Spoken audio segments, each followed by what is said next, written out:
अटकेवर हिंदू विजयाचा भगवा झेंडा. हिंदूंच्या अर्वाचीन इतिहासात म्हणजे कमीत कमी गेल्या 1000 वर्षात हिंदू मात्रास अत्यंत मंगलकारक, अत्यंत अभिमानार्ह आणि अत्यंत गौरवास्पद असा जर कोणता दिवस उगवला असेल तर तो तो होय की ज्या दिवशी हिंदूंच्या भगव्या झेंड्यास झुंजवीत नेऊन मुसलमानांच्या बादशाहीचे तुकड्यामागून तुकडे उडवीत हिंदूंच्या साम्राज्याचे प्रांतामागून प्रांत इस्लामी राजसत्तेच्या गुरमीच्या छाटून टाकलेल्या पंजातून विमुक्त करत हिंदूंच्या विजयी सैन्यांनी त्यास इसवी सन 1758च्या एप्रिल मेच्या संधीस अटकेवर रोवले. एकंदरीत पाहता दाहिर राजाच्या पराभवापासून म्हणजे 8व्या शतकापासून हिंदूंच्या पडत्या काळास आरंभ झाला. अफगाणिस्तानापासून तो बंगालच्या शेवटच्या नगरापर्यंत आणि काश्मीरपासून ते रामेश्वरापर्यंत हिंदूंची सारखी पिछेहाट होत होत सर्व हिंदूंची राजसत्ता मुसलमानांच्या हाती गेली. जर या पराभवाचे उट्टे हिंदूंना केव्हाही काढता आले नसते तर हिंदू जातीस आणि हिंदू संस्कृतीस जगात तोंड काढण्यास जागा उरली नसती. जेथे तेथे सारखी हिंदूंचीच हार होत आली होती. त्यामुळे मुसलमानासच नव्हे तर उभ्या जगास सहजच असे वाटू लागले असते की हे हिंदू स्वभावतःच दुसऱ्याचे दास होऊन राहण्यास योग्य आहेत. हिंदू संस्कृती ही मनुष्य मात्रास शेळपट, घरघालू, भित्रा आणि निर्जीव करणारी आहे. हिंदू हा जिवंत कलहात मुसलमान किंवा पोर्तुगीज किंवा इंग्रज यांच्यापुढे टिकाव धरू शकण्यास कधीही समर्थ होणार नसल्यामुळे सृष्टीच्या निर्दय पण कार्यक्षम नियमाप्रमाणे ते हिंदू राष्ट्रांच्या झुंजीत मेलेच पाहिजे. मुसलमान तर इतकेच म्हणून थांबेनात. त्यांचे सहस्रावधी मुल्ला आणि मौलवी मुसलमानांनी हिंदूंवर मिळवलेल्या अखंड जयाकडे बोट दाखवून सर्व जगास सांगू लागले की हे पहा, हिंदू मुसलमानांपुढे जे गोगलगाय होऊन जातात ते काही त्यांच्यात जूट नाही, म्हणून मुसलमानांवर ते भोळसटपणे विश्वास टाकतात म्हणून, त्यांचे सैन्य संघटन ढिले आहे म्हणून किंवा त्यांच्यात आत्मनाशक दुष्ट रूढी शिरल्या आहेत म्हणून नव्हे, तर या अनुषांगिक दोषांपेक्षा त्यांच्या प्रत्यक्ष मूल प्रकृतीतच अनुस्यूत असलेल्या न्यूनांमुळेच होय. हिंदू सामरिक कूटनीतीत अक्षम, फूट पडलेला, असंघटित आहे म्हणूनच तो मुसलमानांच्या पुढे गोगलगाय झाला असे नव्हे, तर हिंदू आहेत म्हणूनच तो मुसलमानांपुढे हतबल ठरतो. आणि हिंदू आहे तोवरच तो तसाच ठरणार. हिंदू मूर्तीपूजक आहे, मुसलमान मूर्तीभंजक आहे. हिंदू हरला, मुसलमान जिंकला. अर्थातच मूर्तीपूजक हा हरावयाचाच आणि मूर्तीभंजक हा जिंकावयाचाच. हिंदू धर्म खोटा, हिंदूंचे तत्वज्ञान फोल, हिंदू रक्त निस्सत्व म्हणून हिंदूंकडे देवाने स्वतःच पाठ फिरवली आहे आणि त्यांना तो जय देत नाही.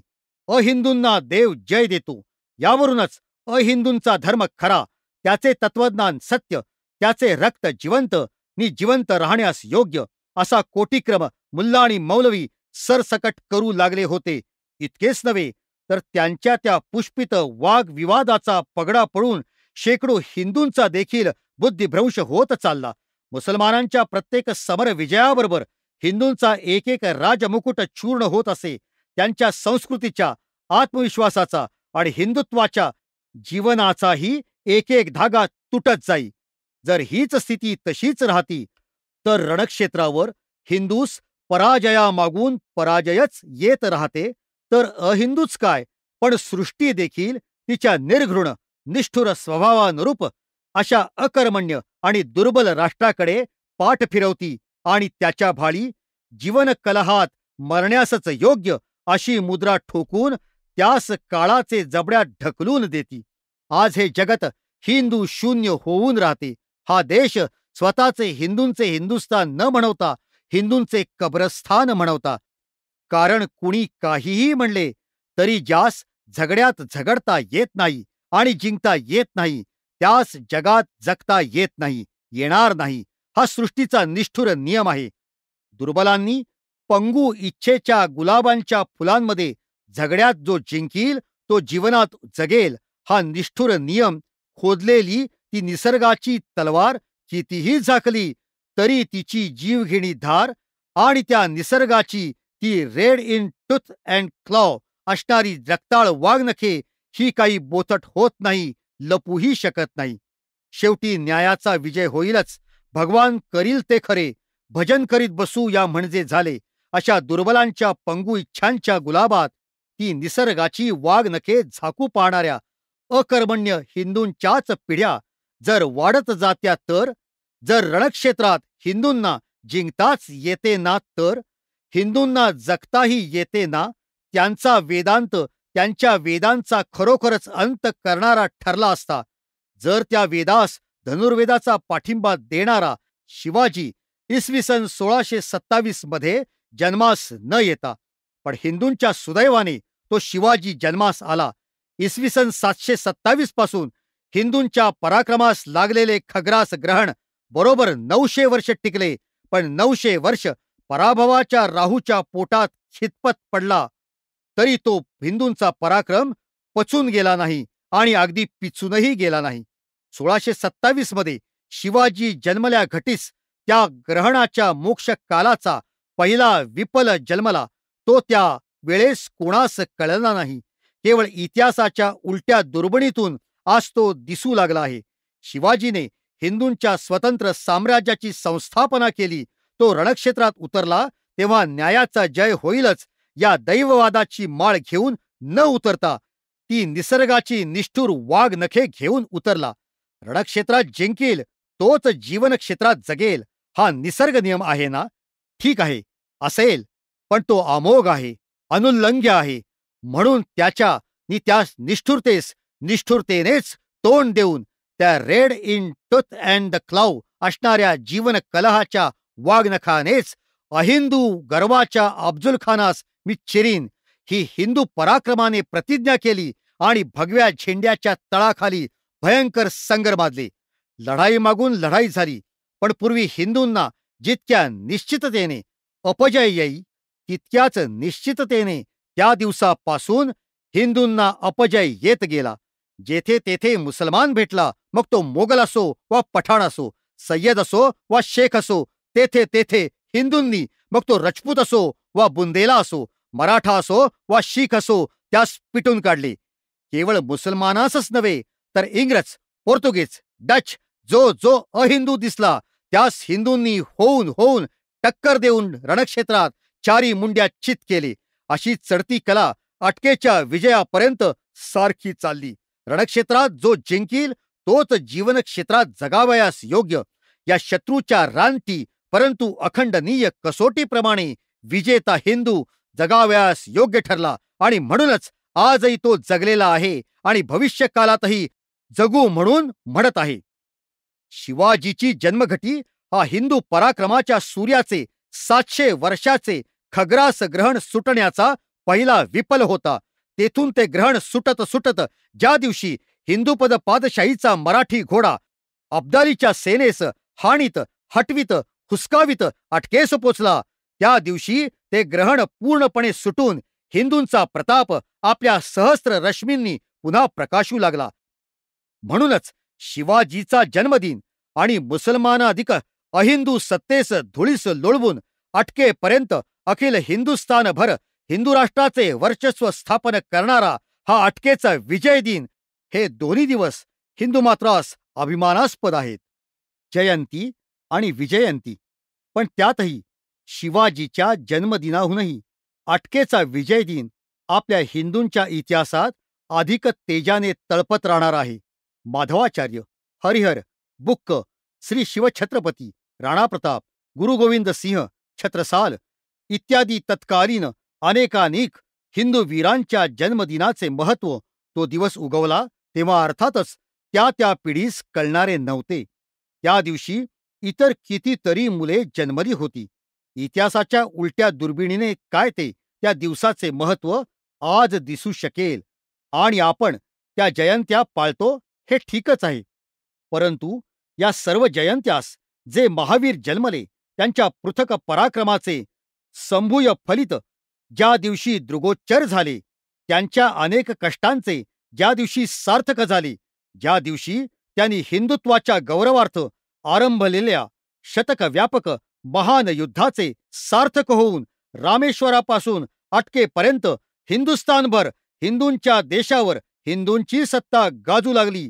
तो अटकेच्या विजयाचा दिवस हा उगवला, तेव्हा या मित्रांचेच नव्हे तर शत्रूचेही डोळे दिपून जावेत अशा महान तेजाने तळपत उगवला. प्रतिज्ञेहून पूर्ती ही जितकी अधिक आश्वासक आणि अभिमानार्ह असते, तितकीच जयंती तिथीहूनही अटकेची ही विजयंती तिथी अधिक अभिमानार्ह आहे. बीजारोपणाचे साफल्य जसे फलाच्या घोसांनी वाकलेल्या तरुत होते, पेरणीच्या दिवसाचे साफल्य जसे फलर्तूच्या दिवसात होते, त्याप्रमाणे वीर जन्मतिथीस या विजयंती तिथी सफल करतात. अरावणम मरामम वा जगद्देती निश्चितः अशी घोर प्रतिज्ञा करून ठाणलेल्या झुंजीत ज्या तिथीस रावणाची दाही शिरे रामाने छाटली, त्या विजय तिथीनेच जशी रामाच्या जन्मतिथीस शोभा आली, किंबहुना या विजय तिथीनेच त्या जन्मतिथीस जयंती असे नाव सार्थपणे धारण करणे शक्य केले. त्याचप्रमाणे 7 पिढ्यांच्या हिंदू पराजयाचा सूड घेणाऱ्या हिंदू वीरांच्या अटकेच्या विजयाने त्या 7 पिढ्यांच्या जन्मतिथींना जयंत्यांचे वैभव अर्पण केले.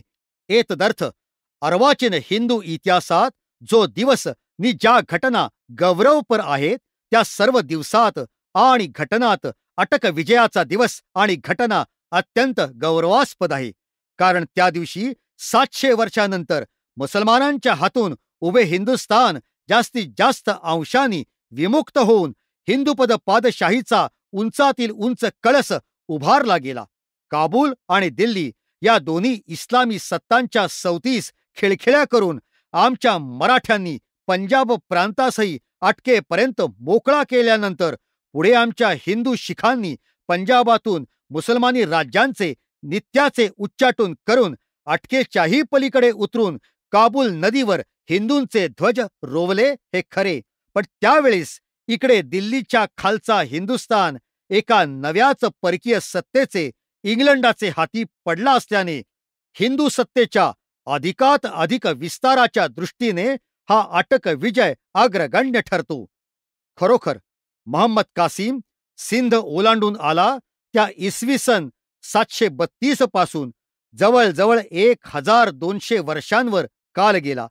त्यात ज्या दिवशी अहिंदूंना चौफेर सामन्यात तोंड देत आणि अब्दालीच्या पठाणांना सिंधुपार पिटाळीत हिंदूवीरांनी स्वातंत्र्याचा जरीपटका अटकेवर फडकवला, तो 1758च्या एप्रिल मेच्या संधीचा आठवडा हा हिंदू पराक्रमाने आणि हिंदू गौरवाने गाठलेले परमोच्च शिखर आहे. त्या दिवशी हिंदू शक्ती जितकी प्रखर तेजाने तळपली, तशी आजपर्यंत पुनश्च कोणत्याही दिवशी तळपू शकली नाही.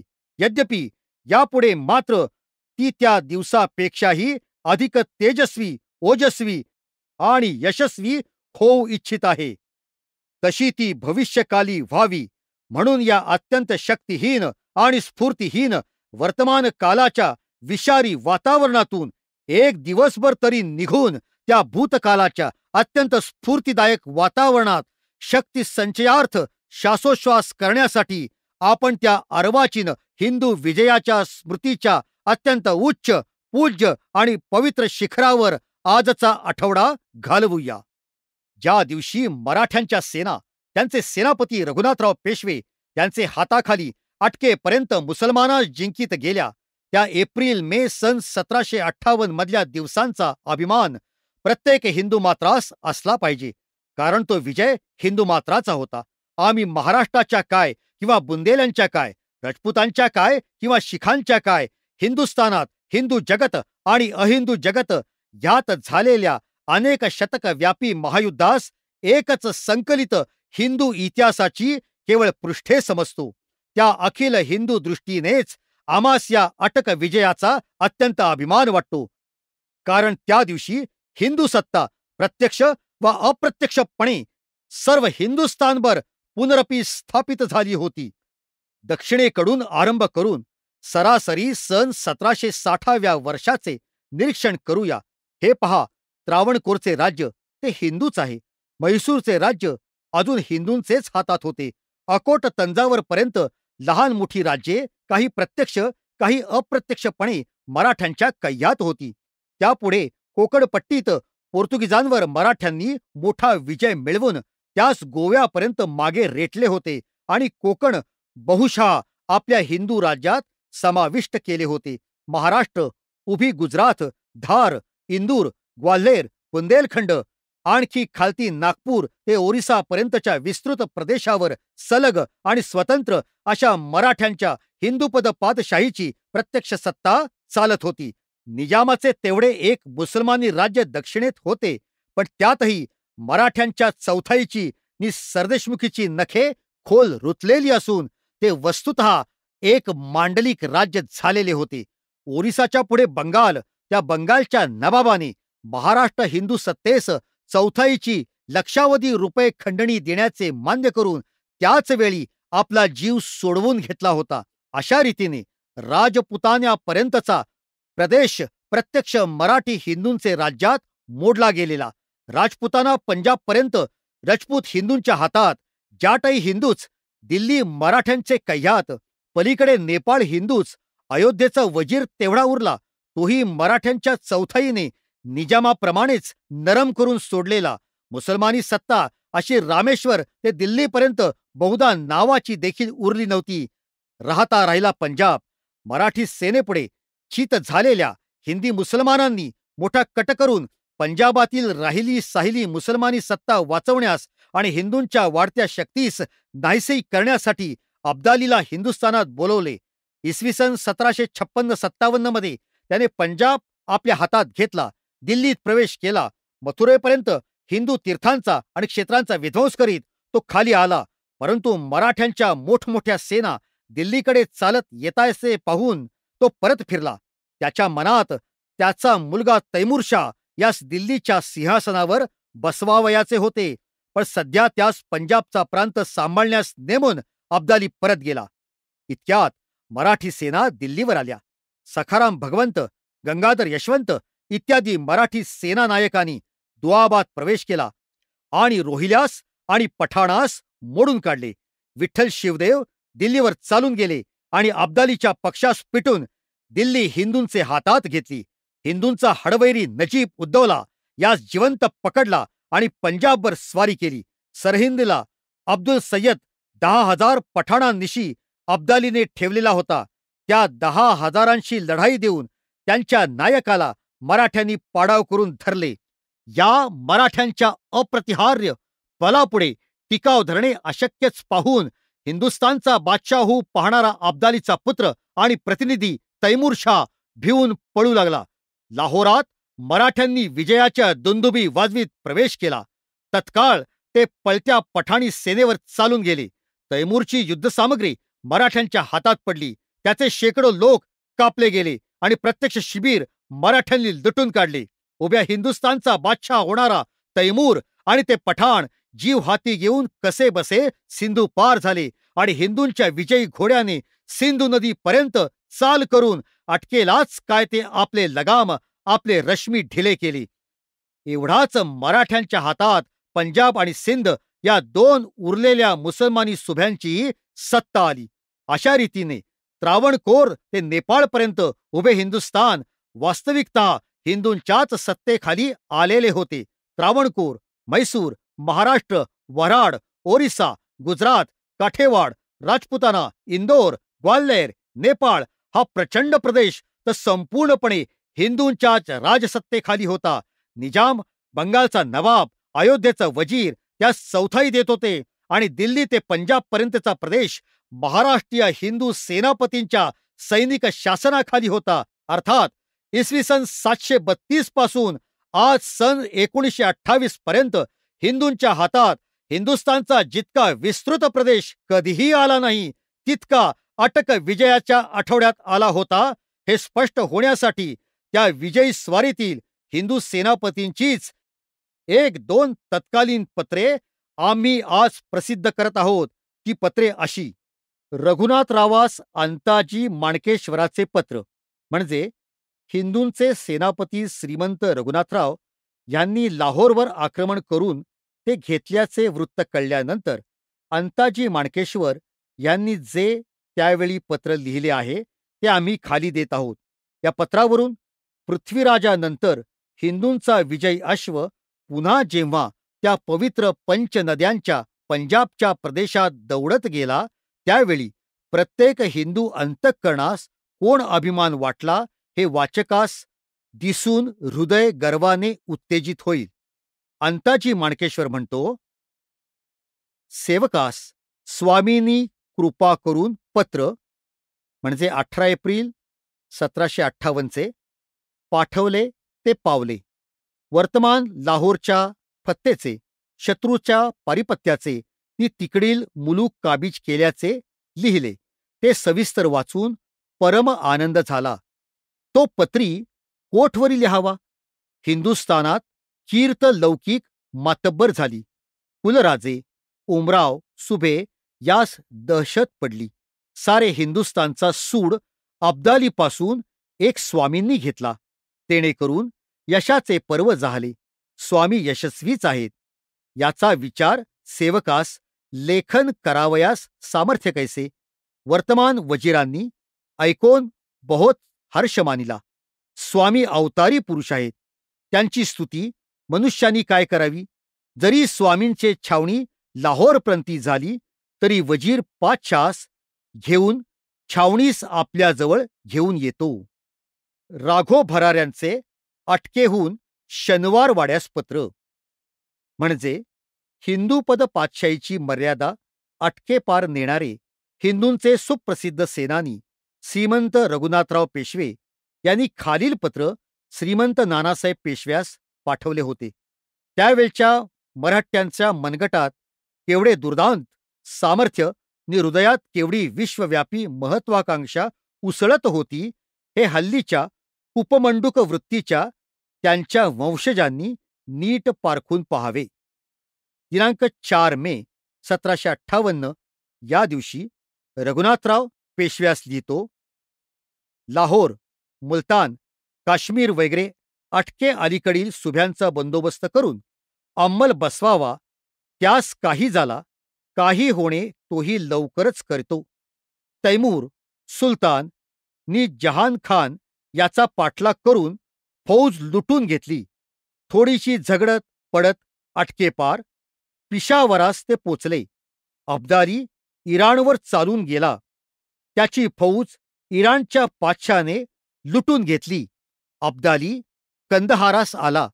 इराण्याची फौज पाठलाग करीत आली आहे. जबरदस्त खान नि मुकर्रब खान या प्रांतीचे सरदार नि जमीनदार अब्दालीचे जबरदस्तीमुळे त्यास रुजू होते. तेही बदलून हंगामा करतात. हल्ली रफिक होऊन सेवा करून दाखवू, अब्दालीस तंबी करा ऐसा त्यांच्या अर्जा आल्या आहेत. अब्दालीचा धीर सुटला आहे. सारांश, त्यांचा जोर तिकडून होतो ऐसे नाही. तिकडून इराणचे शहाने जेरदस्त केले. इकडून जोरा पोचवून सरकारचा अंमल अटके पार करावा. त्याचा पुतण्या नि दौलतेचा वारस स्वामीपाशी देशास आला. तो स्वामींनी आम्हाकडे पाठवला होता. त्यास अटकेपलीकडे थोडीशी जागा बसावयास देऊन अटके पार काबूल पिशावरचा सुभा देऊ. अब्दालीच्या फौजेवर अब्दुल समद खान सरहिंदेत होता. तो सरकारात पाडाव आहे. तो नि आणखी या प्रांतीचे फौज इराणी मोगल देऊन मशार निल्लेची रवानगी करतो. हे तिकडील पैरवी करतील.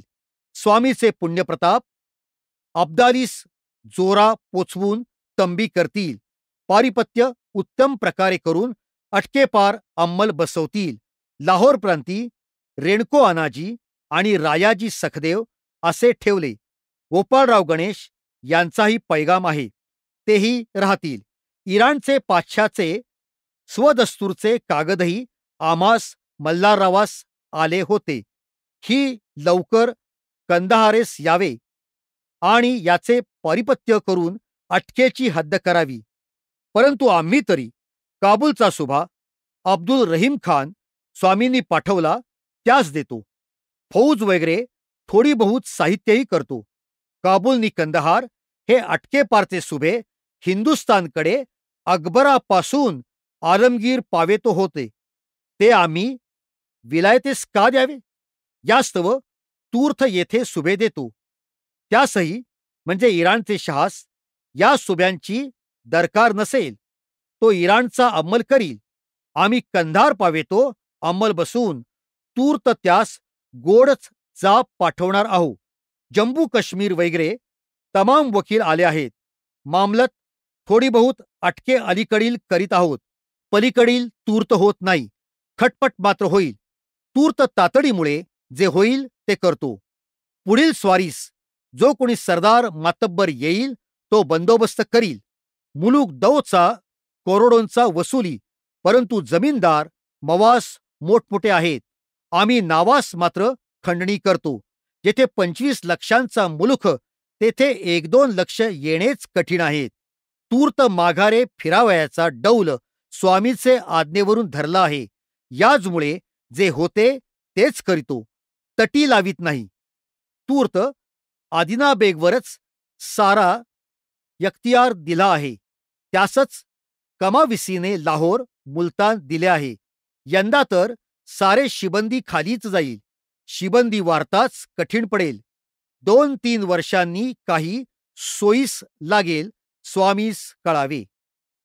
हिंदूंच्या या गौरवाच्या दिवसाची स्मृती सर्व हिंदू मात्राने आज अभिमानपूर्वक साजरी करावी. कारण महाराष्ट्राच्या एखाद्या प्रांतिक प्रश्नाकरता नव्हे, तर हिंदूपद पादशाहीच्या महान ध्येयाकरता महाराष्ट्रीय वीरांनी ते प्रचंड युद्ध लढवले होते.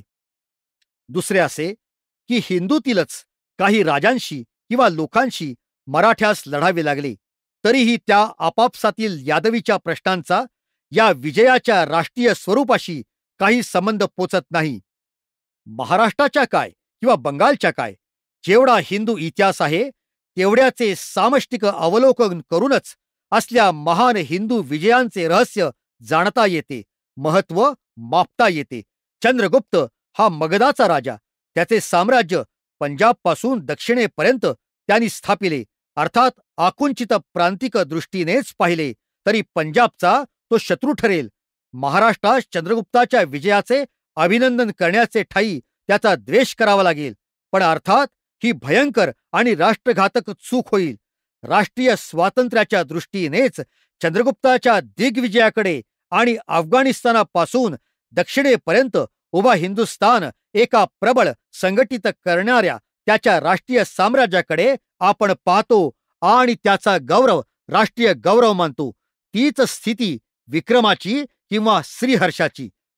कोनोजचा श्रीहर्ष आणि महाराष्ट्र कर्नाटकचा पुलकेशी लढले, पण आपण आज राष्ट्रीय दृष्टीने उभयतासही आपल्या हिंदू वैभवाचे स्तंभ समजतो. आज महाराष्ट्रात श्रीहर्षाचा आणि कनोजच्या हिंदूस पुलकेशीचा अभिमान वाटत आहे. पृथ्वीराजाने अनेक राजपूत राजांवर स्वाऱ्या केल्या, गृहकलह झाले, पण तो घरगुती विचार अखिल हिंदू दृष्टीने महम्मद घोरीशी मरेपर्यंत जो पृथ्वीराज हिंदूंच्या साम्राज्याकरता लढला, तो त्याने ज्यांच्याशी गृहकलह केले त्या हिंदूंनाही हिंदू वीर म्हणून पूज्य आहे असला पाहिजे. तीच मराठ्यांची, शिखांची, राजपुतांची, हिंदूतील प्रत्येक उपजातीची गोष्ट. अखिल हिंदू दृष्टीने पाहिले असता महाराष्ट्र जसा अशोक, चंद्रगुप्त, विक्रम, राणा प्रताप इत्यादी थोर हिंदू वीरास, त्यांच्या जयास आणि अपजयास आपले वीर जय आणि अपजय मानतो, त्याचप्रमाणे महाराष्ट्राने हिंदूपद पादशाहीच्या प्रस्थापनेसाठी शिवाजीपासून अव्याहत जे परिश्रम केले आणि प्रचंड विजय मिळवले, ते आपणा अखिल हिंदुस्थानातील हिंदू मात्रास अभिमानास्पद आणि ममत्वपूर्ण गौरवाचे वाटले पाहिजे. हिंदूतील कोणीही थोर झाला तर त्यातच प्रत्येक हिंदू अंशतः थोर होतोच. हिंदूत कोणी स्वतंत्र झाला तर त्यातच प्रत्येक हिंदू अंशतः स्वतंत्र झालेलाच असतो. हिंदू संघटनाच्या सामष्टिक चेतनेने उदार उत्स्फूर्ती पावलेल्या प्रत्येक हिंदू हृदया यास्तव हा अटकेचा विजय तुझा आहे. आजच्या स्थितीत त्याचे स्मरण कर. तुझा आत्मविश्वास प्रबळ होईल आणि हिंदूंच्या शत्रूंनो, तुम्ही कोणत्याही जातीचे वा गोताचे वा देशाचे असा, तुम्ही जे कोणी हिंदूस तुच्छ लेखित असाल, त्या तुमच्या या अटकेच्या विजय तिथीकडे पाहून एकदा तुमचे मदांध हिंदुद्वेषी डोळे त्या तेजाने दिपू द्या. हा जातीभेद, हा विटाळ, ही दुही, ही फूट, ही अस्पृश्यता, ही शिवाशिव, हा धर्मभोळेपणा, या सर्व लटांबरांचा धोंडा गळ्यात अडकवला असताना देखील हा हिंदू पराक्रम तुमच्या बादशाहीस आणि शाहीस पायाखाली तुडवीत अटकेपर्यंत आपला विजयी घोडा फेकीत गेला. मग आज तर आता सर्व राष्ट्रघातक चालींचे लटांबर तो हिंदू पराक्रम दूर फेकीत आहे. आज तो हातात घेतलेल्या एकेका शौर्याच्या तलवारी वाचून दुसरे काहीही ओझे जवळ न घेता सड्यास्वारीनिशी आपल्या न्याय्य अधिकारास जिंकावयास निघू पाहत आहे. ज्याला त्यांच्या वाटेत आडवे यायचे असेल त्याने विचार करून यावे. हिंदू भित्रा आहे तो पहा, अटकेवरचा शत्रूच्या गर्वाच्या प्रेतावर उभारलेला त्याचा भगवा झेंडा. तो पहा, वसईवर पोर्तुगीजांवर चालून जाणारा चिमाजी अप्पा, जे पूर्वी बादशाह होते, त्याची हिंदूने दाढी खेचून दिल्लीच्या सिंहासनावर आपला पाय रोवला. वैदिक काळाच्या या गोष्टी नाहीत, अगदी कालची गोष्ट. आता तर सर्व पूर्व वैरी त्याच्या दुष्कृत्यांनीच हतबल आणि हीन झालेले आहेत. आता तुमच्या पीरास तो वीर कसला भीतो? पीरास, न पाद्र्यास, न काळ्यास, न गोऱ्यास, जो जो आड येईल त्यास परास्त केल्याविना आणि ह्या आपल्या हिंदुस्थानच्या इंद्रप्रस्थी पुनरपी इंद्राचेच प्रस्थ स्थापल्याविना तो राहत नाही. हिंदू द्वेष्ट्यांच्या हृदयात ही प्रबळ भीती या अटक विजय दिनाची स्मृती उत्पन्न करो आणि हिंदू हृदयात त्या भीतीस सार्थ करील अशी कोण्या मोठ्या भीम पराक्रमाची जयेष्णू स्फूर्ती जागृत करो.